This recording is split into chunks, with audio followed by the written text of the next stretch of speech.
সন্তান মোবাইল ছাড়া খাবার খেতে না চাইলে কি করবেন? অনেকেই আমাদের কাছে এই প্রশ্নটা করে যে আমার ছেলে তো মোবাইল ছাড়া চলতেই পারে না, খাবার খেতে চায় না, পড়তে চায় না, কোনো কিছুই করতে চায় না।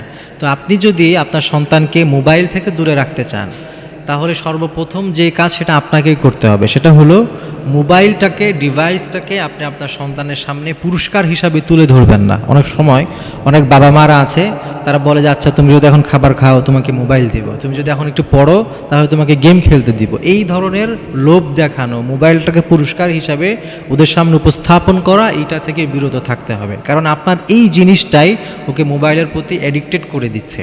এজন্যে মূলত দোষটা আপনাদের, দোষটা বাবা মায়ের, যে তারা মোবাইলটা তাদের সামনে এইভাবে প্রেজেন্ট করে। এজন্য আপনি যদি আপনার বাচ্চাকে মোবাইল থেকে দূরে রাখতে চান, প্রথমত এই কাজ করবেন। আপনি মনে রাখবেন, বাচ্চারা যদি ছোট থেকে এইভাবে মোবাইলে এডিক্টেড হয়ে যায়, তাহলে ওদের জীবন, ওদের দুনিয়া আখিরাত সব বরবাদ হয়ে যাবে। এজন্য এগুলো থেকে আপনি বিরত রাখবেন।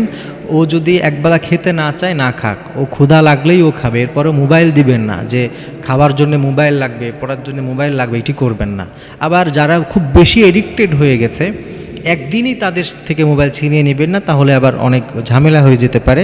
ওরা যদি অল্প অল্প করে, যদি 1 ঘন্টা মোবাইল ইউজ করে, ওদের সময় কমে আধা ঘন্টা করে দেন। এভাবে আস্তে আস্তে আরও 15 মিনিট, এভাবে করতে করতে আস্তে আস্তে ওদের থেকে মোবাইলটা সরায় নেন। এইভাবে যদি আপনারা নিয়মিত করতে পারেন, আশা করি মোবাইল থেকে ওরা বাঁচতে পারবে।